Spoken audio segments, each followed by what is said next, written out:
Perkenalkan, nama saya Yulita Yasnitius dari kelas 2021B, Program Studi Pendidikan Guru Sekolah Dasar, Universitas Katolik Indonesia Santo Paulus Ruteng.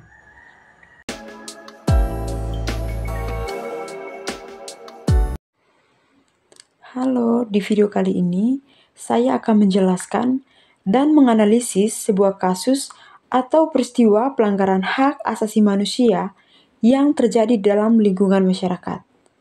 Jadi, kasus atau peristiwa yang akan saya angkat dalam video kali ini yaitu peristiwa Rabu Berdarah.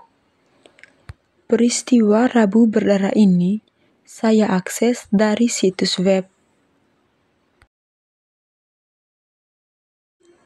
Di video ini saya akan memaparkan peristiwa Rabu Berdarah ini secara singkat. Peristiwa Rabu Berdarah ini berawal dari keputusan Bupati Manggarai, Anton Bagul Dagur, pada 13 Juni 2001 tentang pembentukan Tim Terpadu Operasi Penertiban dan Pengamanan Hutan di wilayah Kabupaten Manggarai. Keputusan itu menjadi dasar bagi terbitnya surat perintah kepada Tim Terpadu pada 7 Oktober 2002 untuk mencabut dan memotong semua tanaman yang dianggap ditanam secara sepihak oleh masyarakat, di mana mereka dijuluki sebagai peramban hutan, serta membongkar pondok-pondok yang berada di kawasan hutan negara. Pada tanggal 19 sampai dengan 20 Desember 2002, pemerintah Kabupaten Manggarai mensosialisasikan program penertiban itu kepada masyarakat di Kampung Tangkul dan Colon.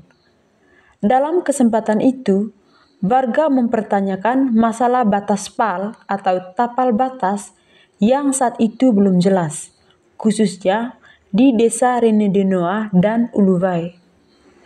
Pemerintah Kabupaten Manggarai menjawab pertanyaan itu dengan mengatakan bahwa operasi Wanalaga dilakukan pada wilayah atau lahan-lahan yang baru dibuka atau hasil perambanan hutan.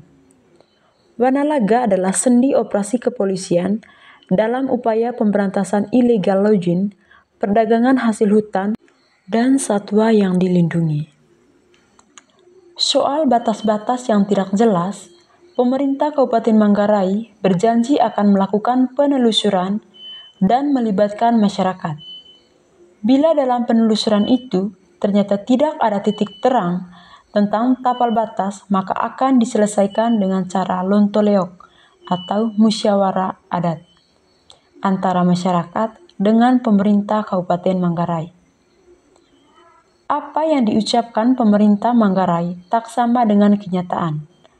Pada tanggal 14 sampai dengan 17 Oktober dan 23 sampai dengan 20 Oktober 2003, tim itu melakukan penertiban di lahan-lahan petani kopi yang merupakan lahan yang dikelola secara turun-temurun. Tim terpadu itu membabat kopi beserta tanaman lain milik petani di wilayah Tangkul dan Welu, Desa Rendenau, dan di Colol dan Binting, Desa Uluwai. Akibat pembabatan itu, sekitar 162 keluarga petani kehilangan kebun kopi. Pasca pembabatan kopi itu, pada 9 Maret 2004, aparat gabungan yang dipimpin Bupati Anton menangkap 7 petani. 5 diantaranya merupakan warga Dusun Tangkul, Desa Renedenoa, yang sedang mengambil ubi, keladi, dan kayu bakar, dan 2 warga Dusun Revung, Desa Tanggomolas, yang sedang bekerja di kebun di wilayah Desa Rendenau. 4 perempuan dan 3 laki-laki itu dituding meramban hutan. Kabar penangkapan itu serentak memicu kemarahan warga. Keesokan paginya, suara gong dari adat di Kampung Tangkul bunyi bertalu-talu. Begitu juga di beberapa kampung lainnya. Warga pun berhambur ke jalan. Dalam budaya Manggarai, apabila gong dibunyikan bertalu-talu, itu tanda ada kejadian luar biasa. Selang beberapa saat, 3 truk datang dari arah timur. Warga berbisik-bisik di antara mereka bahwa mobil-mobil itu hendak ke Ruteng untuk menjemput 7 petani yang ditangkap. Sekitar 120 orang kemudian pergi ke Ruteng dan menuntut Polres Manggarai membebaskan 7 petani itu. Setibanya di Ruteng, warga menggelar unjuk rasa. Tak berselang lama terjadi kericuhan setelah polisi melepaskan tembakan ke arah warga yang menyebabkan 6 orang meninggal dunia. 5 orang diantaranya meninggal di tempat kejadian dan 1 orangnya meninggal di rumah sakit. Serta ada 28 orang yang luka-luka. Dari 28 orang tersebut, 3 diantaranya mengalami cacat seumur hidup. Dari peristiwa Rabu Berdarah ini, menurut saya pelanggaran-pelanggaran HAM yang terjadi yaitu yang pertama hak untuk hidup, yang kedua hak untuk dibebaskan, yang ketiga kebebasan untuk berekspresi atau berdemonstrasi, dan yang keempat adalah hak untuk mendapatkan perlindungan. Dari peristiwa Rabu Berdarah ini, menurut saya yang menjadi korbannya yaitu yang pertama, 7 petani yang ditangkap sehari sebelum kejadian, atau lebih tepatnya pada tanggal 9 Maret 2004. Di sini mereka mempunyai hak untuk dibebaskan. Yang kedua, 6 petani yang meninggal karena ditembak oleh polisi. Menurut saya, ke-6 petani di sini memiliki hak untuk hidup. Yang ketiga, yaitu 28 petani yang mengalami luka-luka. Mereka sebenarnya memiliki hak untuk mendapatkan atau memperoleh perlindungan. Menurut saya, yang menjadi pelaku dalam peristiwa Rabu Berdarah ini yaitu ada 2. Yang pertama itu dari pihak pemerintah dan yang kedua itu dari pihak kepolisian. Berdasarkan hasil analisis saya menyimpulkan bahwa penyebab dan akar masalah dari peristiwa Rabu Berdarah ini yang pertama itu konflik agraria. Pertikaian antara petani dan pemerintah terkait hak atas tanah. Yang kedua, ketidakadilan. Petani merasa diperlakukan secara tidak adil dan hak-hak mereka seringkali diabaikan. Yang ketiga, tindakan represif aparat kepolisian. Penggunaan kekuatan yang berlebihan oleh aparat keamanan dalam menghadapi demonstrasi menjadi pemicu utama terjadinya kekerasan. Yang keempat, kurangnya dialog. Kurangnya upaya dialog antara pemerintah dan masyarakat dalam menyelesaikan konflik agraria ini menjadi salah satu penyebab utama terjadinya peristiwa Rabu Berdarah. Peristiwa Rabu Berdarah ini sangat memberikan dampak baik jangka pendek maupun jangka panjang bagi korban ataupun bagi pihak lainnya. Yang pertama itu dampak dalam jangka pendeknya. Pertama, kerugian ekonomi. Petani kehilangan mata pencarian utama waktu itu akibat pembabatan kebun kopi.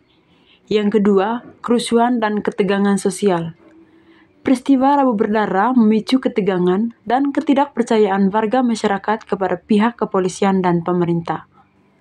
Untuk jangka panjangnya, yang pertama, korban jiwa dan luka-luka. Peristiwa Rabu Berdarah ini mengakibatkan 6 warga sipil meninggal dunia dan 28 orang lainnya mengalami luka-luka, serta 3 diantaranya mengalami cacat seumur hidup. Yang kedua, trauma mendalam.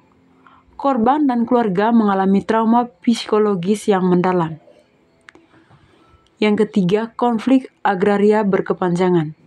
Persoalan tanah di Colol belum terselesaikan sampai dengan saat ini. Peristiwa Rabu Berdarah telah melanggar beberapa hak asasi manusia nasional yang tercantum dalam Undang-Undang Dasar tahun 1945. Yang pertama, pasal 28A yang berbunyi, setiap orang berhak untuk hidup dan mempertahankan hidup dan kehidupannya. Kedua, pasal 28D yang berbunyi setiap orang berhak atas pengakuan, jaminan, perlindungan, dan kepastian hukum yang adil, serta perlakuan yang sama di hadapan hukum. Ketiga, pasal 28J yang berbunyi setiap orang wajib menghormati hak asasi manusia orang lain dalam tertib kehidupan bermasyarakat, berbangsa, dan bernegara.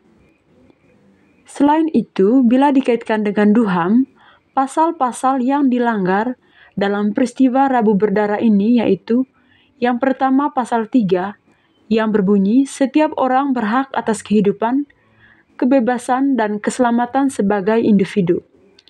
Yang kedua pasal 7 yang berbunyi semua orang sama di depan hukum dan berhak atas perlindungan hukum yang sama tanpa diskriminasi. Yang ketiga pasal 9 yang berbunyi tidak seorang pun boleh ditangkap, ditahan, atau dibuang dengan sewenang-wenang.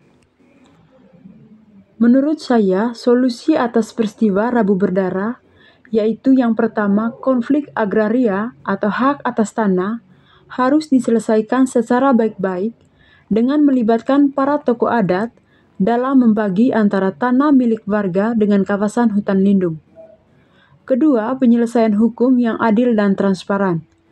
Sebuah pihak yang terlibat dalam peristiwa Rabu berdarah, baik pihak kepolisian maupun pihak pemerintah, harus diadili sesuai dengan hukum yang berlaku.